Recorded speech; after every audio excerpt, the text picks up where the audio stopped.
The anomaly first appeared at 8:17 Pacific Standard Time. It was a ghost, a flicker on the screens in the darkened, frigid belly of NORAD, a senior controller, a man whose face was permanently etched with the lines of Cold War vigilance. Dismissed it as atmospheric clutter. Probably a flock of birds, he'd mumbled, taking a sip of stale coffee. A very large, very fast, very metallic flock of birds. But the ghost didn't vanish. It solidified. On the main display overlooking the California coast, a single massive signature resolved out of the digital noise, moving at a steady 500 knots. It was too large to be one aircraft, yet it moved as a single cohesive unit. Panic, cold and sharp, began to prickle the edges of the room's professional calm. The signature was 300 miles out over the Pacific, and it was heading directly for Los Angeles. At Edwards Air Force Base, the alert klaxon remained silent. The call hadn't come down yet. In the ready room of the 144th Fighter Wing, Major Rostova stared at the cracked linoleum floor, tracing the patterns with her flight boot. She was grounded, not officially, not on paper, but everyone knew it. She was the pilot assigned to the wing's oldest F-15C Eagle, a museum piece they called Grandma. The rest of the squadron flew the F-22 Raptors, the fifth-gen apex predators of the sky. But Rostova was relegated to the relic, a quiet punishment for a sin committed in the spinning, brutal confines of a centrifuge 2 years ago. The incident report was clinical, G-force-induced loss of consciousness. The whispers in the hallways were far crueler. She can't handle the pull, too weak for G-force. The irony was a bitter pill. Her call sign was Valkyrie, a name bestowed by a father who had seen a warrior in his daughter's eyes. Now, it felt like a mockery. She was a chooser of the slain who wasn't even allowed into the battle. The phone on the wall rang, a shrill, piercing sound that cut through the quiet hum of the base. The wing commander snatched it. His face went pale. He looked across the room, his eyes skipping over the younger, eager pilots, and landed on Rostova. He didn't look happy about it. The ghost on the screen had just split. It wasn't one target anymore. It was 12. The centrifuge was a monster of steel and precision, designed to find a pilot's breaking point. For Kaylin, it found it at 8.9 Gs. One moment, she was following the instructor's commands, straining against the crushing weight. That turned her blood to lead. The next, her vision tunneled into a gray, shimmering pinhole, and then, nothing. She woke up slumped in the chair, the machine's whine powering down, a thin line of blood trickling from her nose. The flight surgeon's report was damning, but it was the look in her mother's eyes that truly broke her. Colonel Eva Rostova, base commander, a woman who had shattered every glass ceiling the Air Force had, looked at her daughter with a terrifying mixture of disappointment and fear. The official ruling was a minor vascular anomaly, a 1 in a million weakness at the back of her retina, making her uniquely susceptible to shock. It was a career-ending diagnosis that her mother had somehow managed to bury, commuting the sentence to a permanent post on the base's aging alert fighters. She would be allowed to fly, but never again on the front line, never in a Raptor. The mockery had started that day. It was quiet, insidious. Pilots who would nod to her in the officers' club then turn and whisper to their friends jokes about needing a fainting couch in the cockpit. They saw her as fragile, a liability. They never saw the hours she spent in the gym, pushing her body to impossible limits. They never saw the nights she spent in the simulator, flying the F-15 until its systems were an extension of her own nervous system. She knew Grandma better than any other pilot knew their state-of-the-art machine. She knew its creaks, its groans, the precise way it shuddered when you pushed it just past the red line. Back in the present, the ready room was electric, with tension. The wing commander's voice was tight. "This is not a drill. We have 12 unidentified contacts. Inbound. Designation, bogies. Speed, 500 knots. Angel, 20. Angels, 20. 20,000 feet. Raptor Squadron is on a training run over Nevada. ETA is 25 minutes. We don't have 25 minutes. The 144th is the only asset in range." He looked at Rostova, then at a fresh-faced lieutenant named Davies, call sign Jester. "You're up." Jester, barely a year out of flight school, practically vibrated with adrenaline. For him, this was the moment he'd dreamed of. For Kaylin, it was the moment she had been denied. Her mother's voice crackled over the base-wide comms. "Stripped of all emotion, scramble alert fighters, intercept and identify. Rules of engagement are strictly observation. Do not, I repeat, do not engage." The roar of the F-15's twin Pratt and Whitney engines was a physical force. a primal scream that vibrated through Kellen's very bones. It was a familiar violence, a feeling she craved more than air itself. Strapped into the cockpit of Grandma, she felt a sense of calm settle over her, the chaos of the ready room melting away. Here, in this cramped space of worn leather and flickering green displays, she was in control. This was her sanctuary.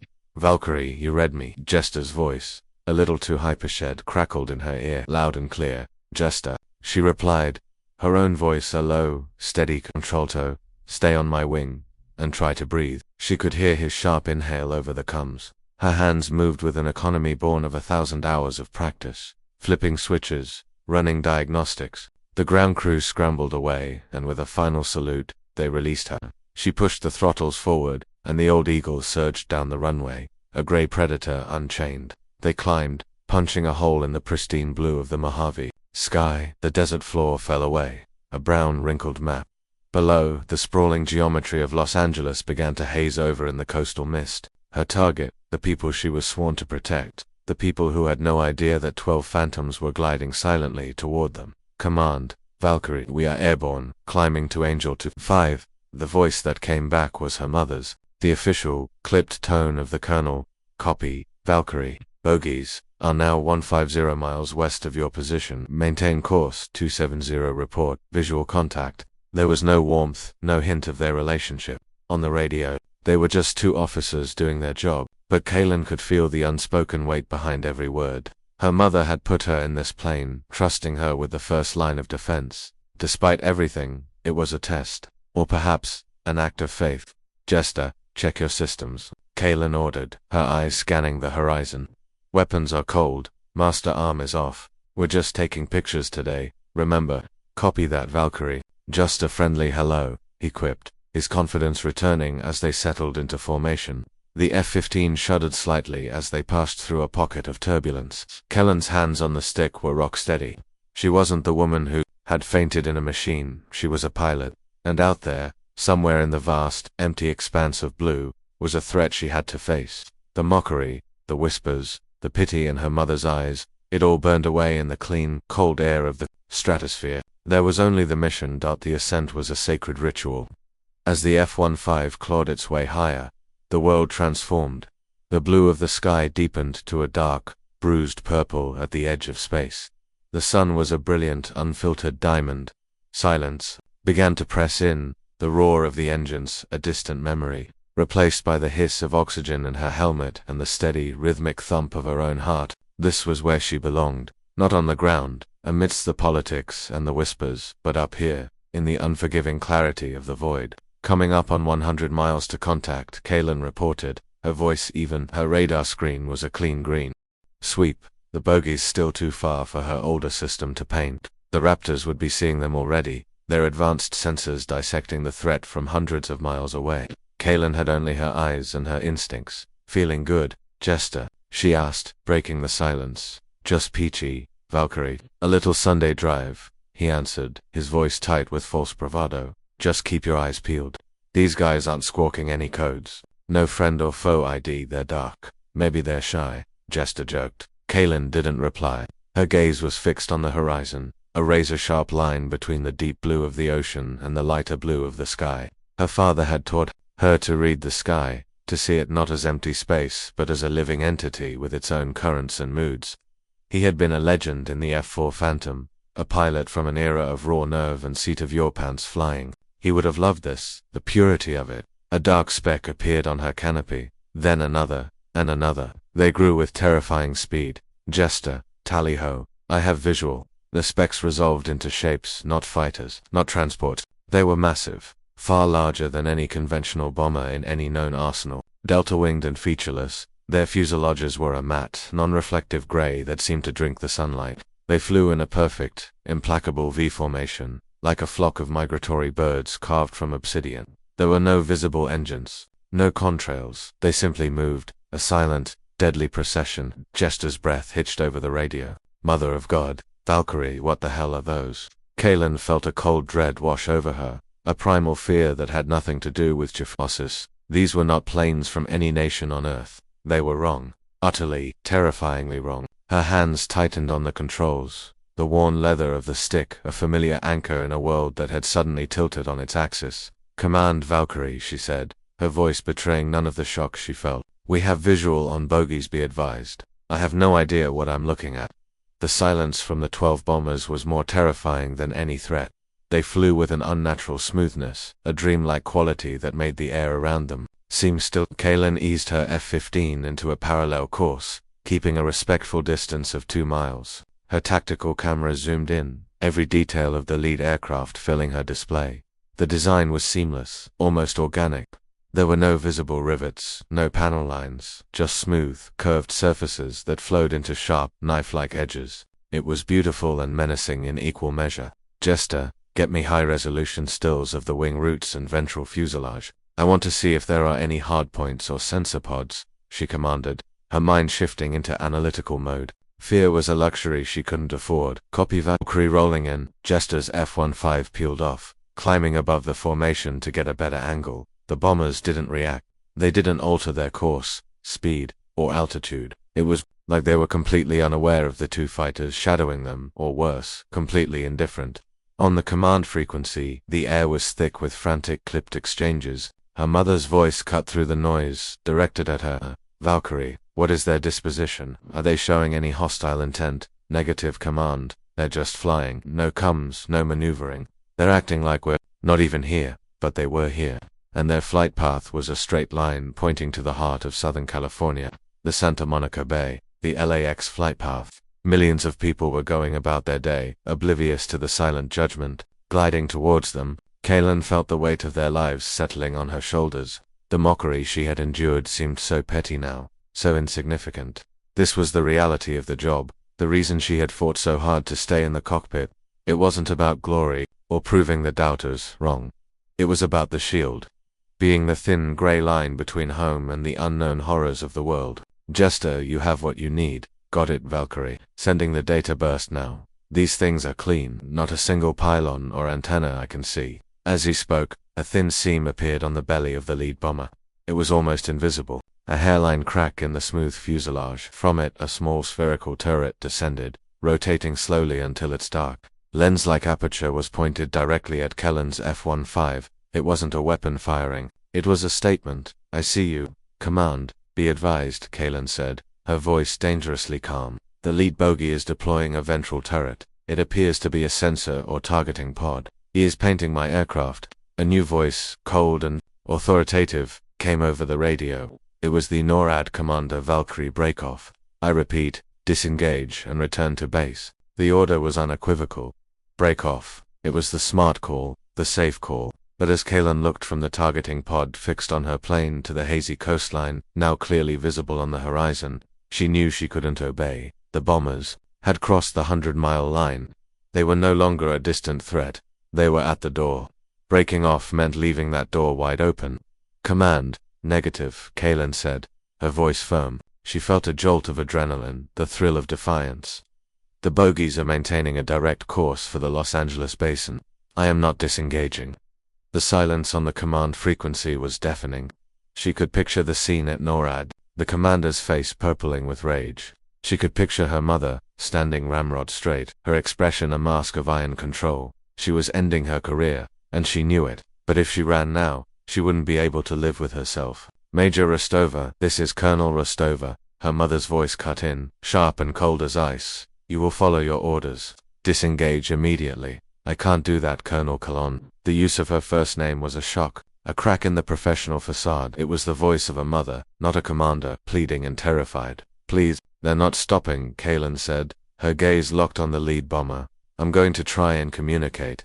She switched frequencies to the International Guard channel, the emergency line monitored by all aircraft. "Unidentified aircraft. This is United States Air Force Fighter 144. You have entered a restricted air defense identification zone. You are instructed to alter your course immediately to 090 and await further instructions." The only reply was the soft hiss of static. The bombers flew on, unmoved. The turret on the lead craft remained locked on her. "Unidentified aircraft. I repeat, you are in violation of United States airspace. Alter your course now or you will be fired upon." Still nothing. It was like talking to a wall. A 12-headed, mile-long wall of silent gray metal. were now 80 miles from the coast. The F-22s were still too far out. She and Jester were the only things standing in their way. "Jester, on me," she ordered, her voice hardening. "We're going to get a closer look. Let's see if they're more responsive up close." Valkyrie commands said too. "I know what they said." She eased the throttle forward, her F-15 accelerating smoothly. She was going to fly right up to the lead bomber's cockpit, pilot to pilot. She was going to look them in the eye. It was a reckless, dangerous move, a flagrant violation of every protocol. But protocol hadn't accounted for this. Protocol was for a world that made sense. This was something new. Closing the distance felt like approaching a cliff face. The scale of the lead bomber was immense, dwarfing her F-15. It blotted out the sun, casting her cockpit in a cold gray shadow. She could see the strange, seamless quality of its skin up close, a material that looked more like polished stone than metal. There was no cockpit window, no sign of a pilot. The entire craft was a single, enigmatic shape. The ventral turret tracked her every move, its black lens and unblinking eye. "Valkyrie, I've got a bad feeling about this." Jester's voice was a nervous whisper in her ear. "Stay sharp, Jester. Watch my six." She pulled her eagle up alongside the bomber's nose, holding a steady formation just 100 feet away. If there was anyone inside, they couldn't possibly miss her. She rocked her wings. The universal pilot signal for "follow me." The bomber continued on its path, utterly impassive. It was like trying to reason with a force of nature, a hurricane or a tidal wave. It had a destination, and it would not be deterred. Frustration warred with a rising tide of fear. What did they want? Why wouldn't they respond? As if in answer to her unspoken question, a low hum began to vibrate through her airframe. It wasn't a sound she heard, but one she felt in her teeth, in the marrow of her bones. On the bomber's vast gray flank, a section of the fuselage slid open with silent, impossible precision. It wasn't a weapons bay. It was a series of ports, and from them, a swarm of smaller objects emerged. They weren't missiles. They were drones, dozens of them, each the size of a small car. They were shaped like arrowheads, as dark and featureless as the mother ship. They formed a protective screen around the bomber formation, their movements perfectly synchronized. "Command, Valkyrie, the bogies are deploying drones. I count at least 50. No more." The command frequency exploded. "Are they armed?" her mother demanded. "Unknown. They're taking up defensive positions. They're boxing us in." The drones moved to surround her and Jester, their silent presence a clear and unambiguous threat. They had crossed a line. This was no longer a passive act of intrusion. This was an escalation. A low rhythmic pinging started in her cockpit, her threat warning receiver. The drones were actively scanning them, their signals washing over her F-15. They were being targeted. "Jester, brake left, now," she yelled. As they banked hard, the lead bomber made its final, decisive move. A sound like tearing metal echoed through the sky as the massive bomb bay doors on its belly yawned open. Inside, Kalen could see them. Racks of sleek, dark munitions, ready to be released upon the city below. They were 50 miles from the coast. The F-22s were still 15 minutes away. There was no time left. The world seemed to slow down. Kalen saw the open bomb bay, the waiting munitions, the sprawling, unsuspecting city on the horizon. In her mind's eye she saw fire and ruin, the lives of millions extinguished in a silent, terrifying flash. The whispers of the past, the mockery, the diagnosis, it all vanished. There was only this moment, this terrible, impossible choice. Her mother's voice crackled in her ears, strained. The sound of a commander forced to send her own child into a hopeless fight. "Valkyrie, you are weapons free. I repeat, you are weapons free. Defend the coastline." The words were a death sentence. 2 F-15s, outdated and outmatched, against 12 state-of-the-art bombers and a swarm of defensive drones. The odds weren't just long. They were non-existent. Jester's panicked breathing filled the comms. "Valkyrie, what do we do? We can't fight all of them." Kellen's mind raced, processing the tactical situation with a speed and clarity that surprised even her. A direct assault was suicide. The drones would tear them apart before they got close. The bombers' defensive turrets, which she now saw extending from their dorsal and tail sections, would finish the job. They couldn't fight them head-on. They had to be smarter, she remembered. Her father, sitting on the porch of their small house near the base, a glass of iced tea in his hand. He was telling her stories of the Cold War, of flying the Phantom against waves of simulated MiGs. "You never attacked the point of the spear, Kai," he'd said, his voice a low rumble. "It's too strong, too sharp. You don't break the point." you shatter the shaft. So chaos in the formation, make them break, make them panic. Panic, these things didn't seem capable of panic, but their formation was their strength. If she could disrupt it, if she could force them to react, she might be able to create an opening. Jester, listen to me, she said, her voice a blade of pure focus. I have a plan. You're going to be the spear point. What? Me? You're going to go high. Full afterburner. Punch right through the top of their drone screen. I want you to be the loudest, brightest thing in the sky. Make every single one of them look at you. Draw their fire. Understand? There was a beat of silence. It was a suicide mission for him. A diversion. She was asking him to be the bait. I understand, Valkyrie. I'm going low, she continued, her eyes tracing a path below the bomber formation. I'm going to use the ocean to mask my approach. While they're all looking up at you, I'm coming up from underneath. I'm going to break the shaft. Copy, Valkyrie. Jester's voice was steadier now, filled with a grim resolve. Give em hell. Godspeed, Jester. Kaylin rolled her F-15 onto its side and pulled the stick into her gut, plunging toward the deep blue of the Pacific. The dive was a controlled fall, a gut-wrenching plunge that pushed Kaylin deep into her seat. The G-forces mounted instantly, a familiar, crushing weight. 3 Gs, 5 gigaseconds, 7 gigaseconds. Her vision began to narrow, the edges turning a soft, fuzzy gray. The memory of the centrifuge flashed in her mind, the spinning, the darkness, the feeling of failure. The whispers returned, a venomous chorus in her head. Too weak, can't handle the pull. She gritted her teeth, her jaw aching with the strain. She focused on her breathing, on the practiced anti-G straining maneuver that forced blood back into her brain. The gray receded. She was in control. Not the machine, not her own body's perceived weakness, but her will. Her will was stronger. She leveled out just 100 feet above the waves, the salt spray misting her canopy. The F-15 screamed across the water, a silver blur against the churning blue. Above her, she saw Jester's F-15, trailing brilliant white plumes of condensation as he went vertical, a fiery arrow aimed at the heart of the drone swarm. It was a magnificent, terrifying sight. As she'd predicted, the drones reacted instantly. Their perfect formation broke as dozens of them peeled off to intercept Jester's suicidal charge. High above, the sky began to fill with the angry, strobing lights of defensive fire.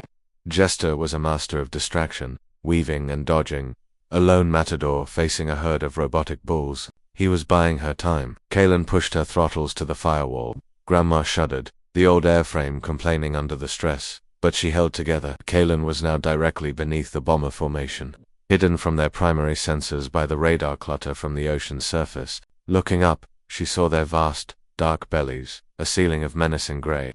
The open bomb bay of the lead craft was a gaping wound. The others were still closed, but she knew it was only a matter of seconds. She had to act now. She selected her armament to AIM-9 Sidewinder missiles, heat-seek, old but reliable. She targeted the rearmost bomber on the right flank, the one at the very end of the V, the shaft of the spear. A high-pitched tone filled her helmet as the missile seeker head locked onto the bomber's strange low-heat emission. It was a faint signature, but it was there. Her thumb hovered over the red pickle button on her control stick. The lives of millions, the memory of her father, the weight of her mother's impossible order, it all came down to this single, irrevocable action. Fox 2, she whispered, the words a prayer as she pressed the button. The Sidewinder leaped from the rail with a furious hiss, a thin spear of white smoke tracing its path against the blue canvas of the sky. Kaylin held her breath, watching the missile's impossibly fast journey. For a heart-stopping second, she thought it would miss, that the bomber's low-heat signature was a decoy. But her father had taught her to trust the fundamentals. Every machine generates heat. The missile adjusted its course, a final minute correction, and slammed into the bomber's portside wing root. The explosion was not the fiery blossom she expected. It was a dull, concussive thud, a silent flash of brilliant white light. A dark, oily smoke began to pour from the wound. The massive aircraft shuddered violently, its smooth, silent flight disrupted for the first time. It listed heavily to one side, its perfect formation broken. It began to fall, a wounded giant tumbling from the sky, trailing a thick plume of black smoke that scarred the pristine air. 1 down, 11 to go. The remaining bombers didn't react. Their formation held, rigid and implacable. They simply closed the gap where their fallen comrade had been, their discipline absolute. But the drones knew. The swarm that had been focused on Jester suddenly broke, a dozen of the Arrowhead craft peeling away and diving straight for her position. Valkyrie, they're onto you. Drones inbound. Your 6 o'clock low. Jester's warning was punctuated by the shrill tone of her threat receiver. She was being painted by multiple targets. Kaelin threw the F-15 into a hard right bank, pulling back on the stick. The G-forces slammed into her again as she climbed, leaving the relative safety of the ocean's surface. The world became a dizzying kaleidoscope of sea and sky. The drones were terrifyingly fast, their movements sharp and unnatural, like insects. Streaks of crimson energy lanced through the air, narrowly missing her tail. They weren't firing bullets or missiles. It was some form of directed energy weapon. She was in a knife fight with technology decades beyond her own. She jinked and weaved, pushing the old eagle to its absolute limits. The airframe groaned in protest. Warning lights flickered on her console. She was flying on pure instinct, her body and the machine moving as one. She used the bombers themselves as shields, ducking and weaving between their massive forms. They were so large and their formations so tight that they created blind spots the drones couldn't easily penetrate. It was a deadly three-dimensional game of chess, and she was the only piece on her side of the board. Another sidewinder. She needed another lock. She rolled inverted, hanging from her straps, and targeted the last bomber on the opposite flank. The lock tone was weak, intermittent. "Come on, Grandma," she grunted, fighting the G's. "Just one more." The tone steadied. Fox 2. The second missile struck home, mirroring the first. Another bomber, crippled and smoking, peeled away from the formation and began its long, silent fall to the ocean. 10 left. But her small victory came at a cost. The maneuver had left her exposed.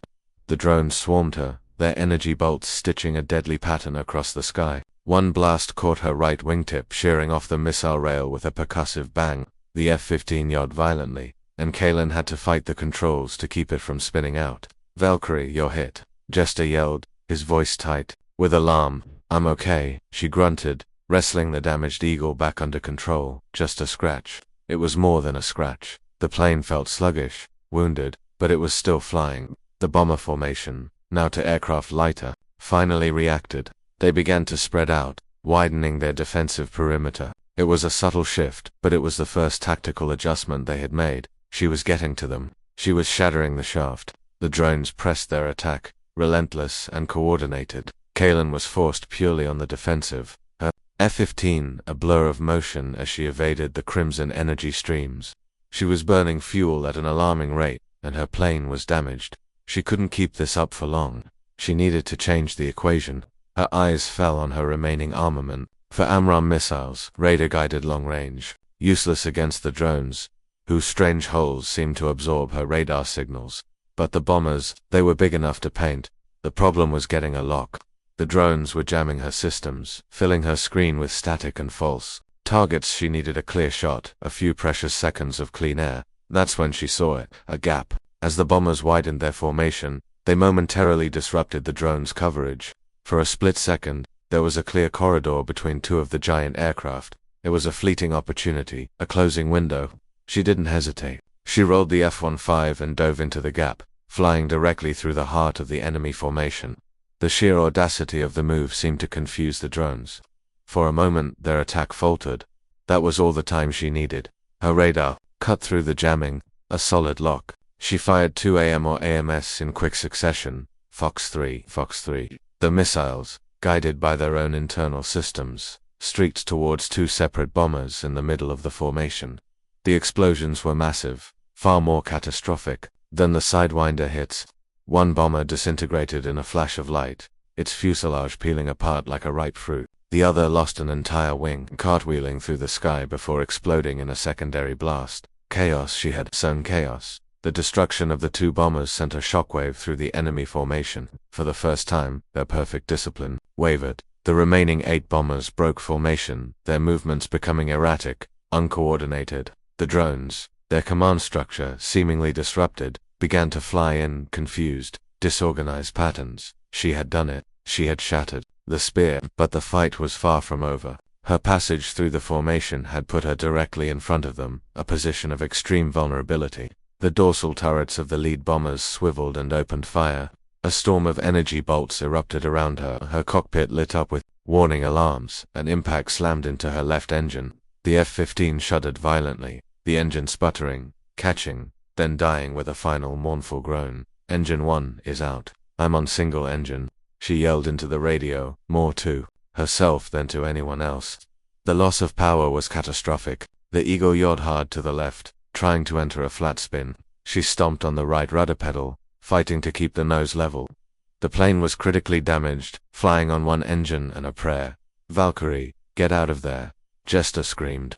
"The Raptors are almost here.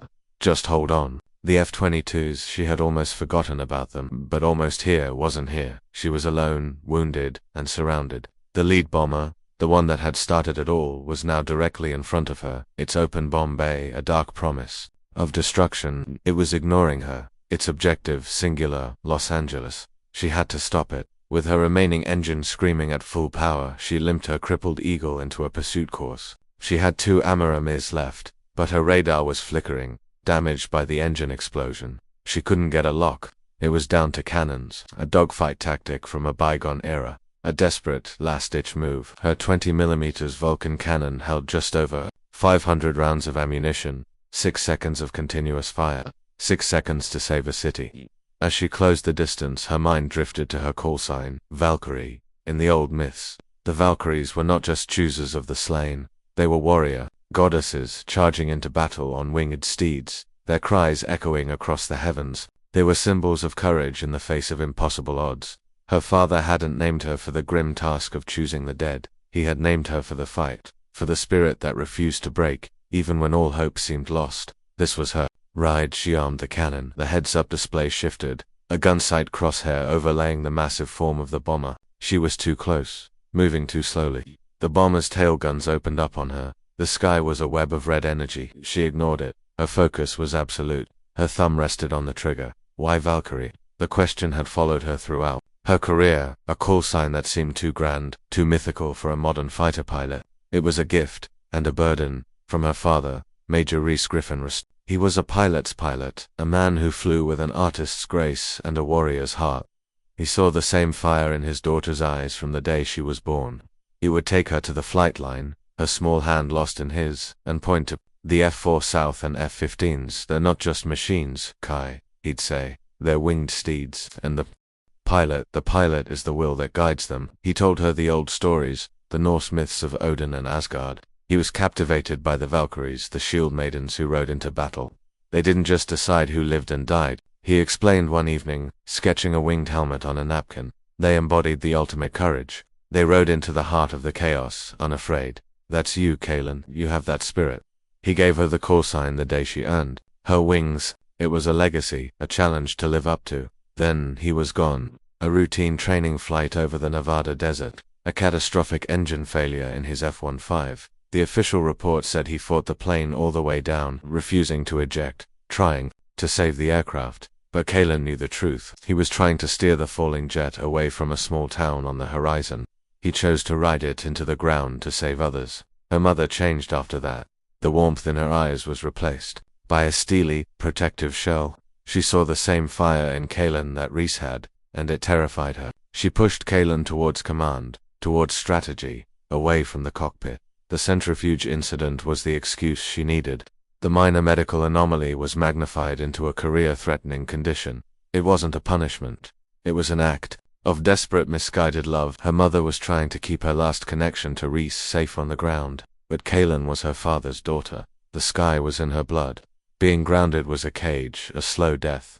Now limping through a sky filled with enemies, her plane crippled, she felt closer to her father than ever before. This was his legacy. Not just the call sign, but the unyielding will to fly into the chaos, to face the impossible, to protect those on the ground. The bomber's tailguns raked her fuselage. The canopy cracked, a spiderweb of fractures spreading across her view. She was bleeding from a dozen small cuts from the shrapnel, but she was steady. This was more than a mission. It was a conversation with her father's ghost, a final promise to the man who had named her for the storm. The GI forces were a relentless torment. With one engine gone, Kaylin had to use extreme high-G maneuvers just to keep the F-15 flying and dodging. Every turn, every climb was a battle against her own body. The G-suit inflated, squeezing her legs and torso, a desperate attempt to keep the blood in her head. Her breath came in ragged rhythmic grunts, the straining maneuver a second heartbeat. The gray started to creep in at the edges of her vision again, a persistent, shadowy fog. The whispers were louder now. fueled by pain and exhaustion. Too weak, you're going to black out, you're going to fail them. She fought back, not with strength, but with technique. She anticipated the G-load of each maneuver, preparing her body a split second before the crushing force hit. She controlled her breathing, focused on a single point on her HUD, refusing to let the gray take hold. She was not the same pilot who had entered the centrifuge 2 years ago. That pilot had relied on raw talent and physical conditioning. This pilot, the one forged in the fires of mockery and doubt, had something more: discipline. She had spent 2 years flying this old, unforgiving jet, learning its every nuance. The F-15 wasn't as technologically advanced as the Raptor, but it was a pilot's aircraft. It responded to skill and touch. It demanded more from the person in the cockpit. It had made her better. A burst of energy fire ripped through her left wing, and the plane lurched sickeningly. The controls went mushy in her hands. She was losing hydraulic pressure. She had seconds left before the plane became an uncontrollable brick. The lead bomber was still there, so close now she could see the heat shimmering from its strange hull. It filled her entire world. She had one pass, one chance. She pushed the wounded eagle into a shallow dive, building up speed for her final attack run. The G's pressed down, but this time, she welcomed them. They were a sign that she was still in the fight, still in control. The pain was a reminder that she was alive. She lined up the gun sight crosshair on the bomber's massive wing root, the point where it joined the fuselage. A catastrophic failure there would tear the whole thing apart. The bomber's defensive fire intensified. A desperate, final fusillade. Her world was a maelstrom of light and noise. But in the center of it all, in the quiet of her own mind, there was a profound calm. She was no longer fighting the G-forces or the whispers of the past. She was one with the machine, a Valkyrie on her winged steed, riding into the heart of the storm. Her thumb tightened on the trigger. Valkyrie, I'm hit. I'm hit. Jester's voice, shredded with panic, cut through the chaos. Kellen's head snapped up. She saw his F-15, trailing a thick plume of black smoke, tumbling out of the sky. He had drawn the attention of the remaining drones, and one had gotten through. Engine failure. I'm losing control. Eject. Jester. Eject. Kalen screamed, her own desperate fight momentarily forgotten. There was a pause, a terrifying silence, and then a small, bright flash as his canopy blew. A moment later, the ejection seat fired, a rocket carrying him away from the doomed aircraft. A single, orange and white parachute blossomed against the brilliant blue of the sky. He was alive. He had done his job. His sacrifice had drawn the last of the drones away from the bombers, clearing the field for her. But now she was truly alone. 9 bombers left, though her focus was only on the leader. The F-22s were still minutes away. The fate of the city rested on her, her crippled plane, and 6 seconds of cannon fire. The loss of Jester, even though he was safe, galvanized her. The cold, professional calm was replaced by a hot, righteous anger. These invaders had hurt one of her own. They had scarred her sky. They would not touch her home. She closed the final distance to the lead bomber. The range counter on her HUD spooled down. 2,000 feet. 1,500 feet. 1,000 feet. The bomber was so large, it defied perspective. She was a mosquito attacking a whale. The bomber's tailguns threw up a seemingly impenetrable wall of fire. But there were patterns, tiny, fleeting gaps in the barrage. She flew into them, her hands and feet moving in a blur on the controls. The damaged F-15 responding with a final valiant effort. 500 feet. The optimal range for the Vulcan cannon. She could feel the vibrations of the bomber's engines. See the intricate alien details on its hull. Time seemed to stretch, each millisecond an eternity. In the command center, they would be watching her telemetry, seeing her speed drop, seeing her fly a course that could only be a suicide run. They would see her defy another order. Her mother would be watching. Kalen thought of her, not as the colonel, but as her mum. She hoped she would understand. She took a final steadying breath, the hiss of oxygen in her helmet, a lonely sound. In the heart of the battle, her thumb depressed the trigger. The world erupted in a cataclysm of sound and fury. The roar of the Vulcan cannon was a visceral, all-consuming force. It was the sound of a chainsaw tearing through sheet metal, amplified 1,000 times. The entire F-15 shuddered with the recoil of firing 100 rounds of high-explosive incendiary ammunition per second. The air in front of her ignited, a torrent of golden tracers pouring from her nose and slamming into the lead bomber's wing root. Chunks of the gray, alien metal, the size of cars, were ripped away. A deep, angry orange glow began to spread from the point of impact, outlining the bomber's internal structure.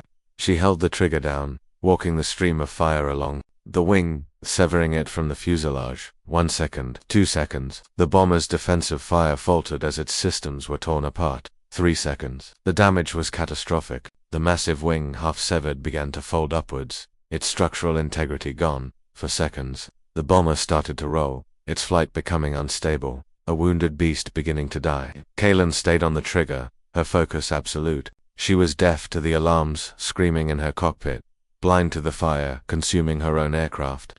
There was only the target and the stream of incandescent death connecting her to it. 5 seconds. The bomber's roll became uncontrollable. It flipped onto its back, its open bomb bay exposing its deadly cargo to the sky. The munitions jostled from their racks, began to tumble out, falling harmlessly into the ocean below. The city was safe. 6 seconds. Her cannon fell silent. The sudden quiet was more jarring than the noise. In that silence, the lead bomber, its wing completely severed, broke in two. The forward section, containing whatever passed for its command and control, exploded in a silent, brilliant flash of white light. The rest of the airframe tumbled end over end, disintegrating as it fell. The immediate threat was gone, but Kaylin was flying directly through the debris field. A huge piece of the bomber's fuselage slammed into her already damaged left wing, tearing it almost completely off. The F-15 snapped into an uncontrollable spin, plummeting towards the ocean. The GI forces were immense, beyond anything the centrifuge could produce. Her vision vanished instantly, not into grey, but into a deep, final black. Her last conscious thought was not of fear, but of a quiet, profound satisfaction. She had finished the ride. Kaylin, no, break off. That's an order. Colonel Eva Rostova's voice, stripped of all command authority, was a raw, desperate cry over the comms. She stood in the NORAD command center, her hands gripping the back of a technician's chair, her knuckles white. On the main screen, the tiny, blinking icon representing her daughter's F-15 was merging with the massive signature of the lead bomber. The telemetry data was a nightmare. Single engine, multiple system failures, a flight path that was a straight, suicidal line. Everyone in the room knew what they were witnessing. They were watching a pilot sacrifice herself. The room, which had been a hive of frantic activity, fell silent. The only sound was the calm, steady voice of the flight controller reading out the data, a somber eulogy for the living. Altitude 5,000 feet, speed 300 knots. She's on a gun run. Eva closed her eyes. She saw Kaylin as a little girl, hair in pigtails, sitting in the cockpit of her father's F-4. Her small hands barely able to reach the controls, her eyes wide with wonder. She saw the fierce determination in her daughter's face the day she earned her wings, the same fire that had burned in Reese. She had tried to smother that fire, to protect Kaylin from the fate that had claimed her husband. She had pushed her away, used her authority as a shield, and in doing so, had nearly broken her spirit. She had been so focused on preventing her daughter from dying, like her father, that she had failed to see that she was destined to live like him. With courage, with honor, with a will of iron, a new voice, calm and clear, filled the speakers. It was Kaylin. There was no fear in it, no desperation, only love, and a profound, unshakable resolve. I can't, Mom. The use of the word Mom was a final, intimate gift, a bridge across the professional chasm Eva had built between them. Tell Dad I finished the ride. The phrase hit Eva like a physical blow. It was their code, a private language between a father and daughter who spoke in the tongue of flight. Finishing the ride, seeing it through to the end, no matter the cost. It was what Reese had done, and it was what Kaylin was doing now. A single tear traced a path down Eva Rostova's cheek. The iron mask of the colonel dissolved, leaving only a mother filled with a terrible, heartbreaking pride. Godspeed, Valkyrie, she whispered, her voice choked with emotion. On the screen, the two icons became one, and then, in a flash of digital static, they both vanished. The F-22 Raptors arrived like vengeful ghosts. They sliced through the sky at supersonic speed, their angular, stealthy forms appearing as if from nowhere. The pilots, the best in the world, arrived to a scene of utter chaos. The sky, once a pristine blue, was now a graveyard. The wreckage of 4 massive bombers and 1 F-15 littered the air, falling in fiery arcs towards the ocean below. The remaining 8 enemy bombers were scattered, their perfect formation shattered, their discipline broken. They seemed confused, their movements sluggish and uncoordinated without their leader. For the Raptor pilots, it was a turkey shoot. Bandits are disorganized, weapons free, engage at will. The lead Raptor pilot, call sign Spectre, called out, his voice a mixture of cold professionalism and pure awe. He had seen the final moments of Valkyrie's run on his long-range sensors. He had witnessed an act of raw, primal courage that defied belief. The Raptors fell upon the remaining bombers with brutal efficiency. Advanced long-range missiles streaked across the sky, each one finding its mark. The enemy aircraft, so menacing just moments before, were dispatched with a terrible, swift finality. Explosions blossomed in the sky, one after another, silent flashes of light that marked the end of the invasion. Within 90 seconds, it was over. The sky was clear, save for the drifting smoke and the lone parachute of Jester, now being approached by a Coast Guard rescue helicopter. Silence descended, a profound, heavy silence, filled with the ghosts of the battle. "Command, this is Spectre," the Raptor lead reported, his voice subdued. "All bogies are destroyed. I repeat, all bogies are destroyed. The threat is neutralized." He circled the area, his eyes scanning the wreckage floating on the water below. "Command, do we have any sign of Valkyrie?" The reply from Colonel Rostova was heavy with grief, yet steady.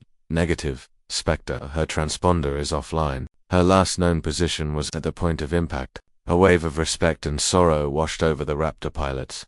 The pilot they had dismissed, the one they had whispered about, had done the impossible.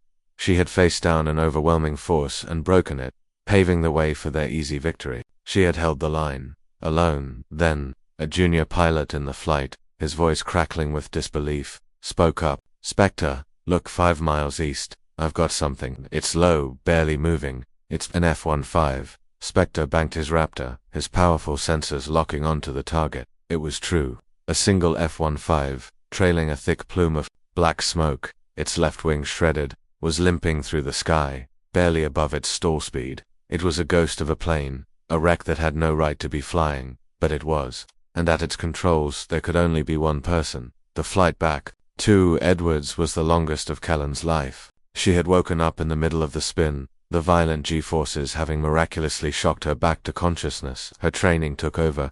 She fought the spin, using her remaining engine and control surfaces to wrestle the dying Eagle back into a semblance of level flight. The plane was a wreck. The canopy was shattered, wind screaming through the cockpit. Half her instruments were dead. The left wing was a mangled stump, providing almost no lift. She was flying a brick, a monument to the abuse an F-15 airframe could withstand. She had no radio. She could only point the nose of her battered steed east and pray she had enough fuel and enough plane to make it home. The arrival of the F-22s was a vision. They formed up around her, a silent, reverent honor guard of gray angels. They didn't communicate with words. They didn't need to. Their presence, their precise, protective formation around her crippled jet said everything. They flew with her, shielding her, escorting her home. The mockery was gone. The whispers were gone. In their place was a profound, unspoken respect. They had seen what she had done. They understood. As she approached the base, the entire flight line was lined with people. Ground crews, pilots, administrative staff, everyone had come out to witness the return of the ghost. They stood in silence, watching the battered F-15, a plane that looked like it had flown through hell itself, make its final approach. Landing was a controlled crash. With only one wing providing lift and her hydraulics failing, she couldn't maintain a stable glide slope. She touched down hard, the landing gear groaning in protest.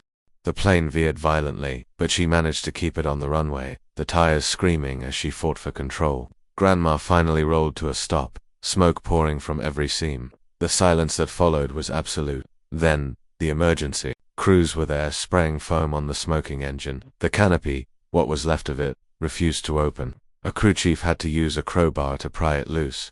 When it finally popped open, the fresh desert air hit Kellen's face. She was covered in sweat, grime, and blood. She was exhausted, bruised, every muscle in her body screaming in protest, but she was alive. She unstrapped herself and, with a final weary effort, pulled herself up and out of the cockpit. She stood on the wing of her savaged plane and looked at the crowd, and there, at the front, pushing her way through the emergency personnel, was her mother. Colonel Eva Rostova ran across the tarmac, the rigid discipline of a lifetime dissolving with every step. Her hat fell off, forgotten, the carefully constructed walls of command authority crumbled into dust. She was not a colonel. She was a mother, running to her child. Kaylin watched her approach, a whirlwind of emotion churning inside her. Anger, resentment, love, and a deep, aching understanding. She saw the tears streaming down her mother's face, washing away the years of stern professional distance. This was the woman from before her father's death, the woman whose eyes had held warmth, not just authority. Kaylin slid off the wing, her legs nearly buckling as she hit the ground. Eva caught her. They didn't speak. There were no words. For what had passed between them, for the years of misunderstanding and the 17 minutes of terror and redemption that had just unfolded, they just held each other, a silent, desperate embrace that said everything. The hug was an apology, a thank you, and a promise. It was a final, tearful goodbye to the ghosts of the past. Around them, the silence broke. A single person began to clap, then another, and another. Soon, the entire flight line erupted in a thunderous, sustained applause. It wasn't just for the victory, it was for the pilot of the old F-15, the pilot they had underestimated. The mystery of the bombers would be a story for another day. Intelligence agencies would spend decades analyzing the wreckage, debating the origin and intent of the silent invaders. But today, here on this sun-baked stretch of concrete, the only story that mattered was the one written in smoke and fire across the California sky. It was the story of Major Kaylin Rostova. Her call sign, Valkyrie, was no longer just a name. It was a title, earned in the crucible of combat. It would become a legend whispered in ready rooms and flight schools for a generation. A bite for courage and tenacity. Later, after the debriefs and the medical checks, Kaylin walked back out to the flight line alone. She stood before Grandma, her battered, faithful steed. The ground crew had already painted over the kill markings they'd stenciled below her cockpit. 12 small, gray silhouettes of the alien bombers. Below them, they had painted a new insignia. It was a winged helmet, just like the one her father had sketched on a napkin all those years ago. The setting sun glinted off the paint, a symbol of a legacy fulfilled, etched forever against the metal skin of the plane that had carried her through the storm.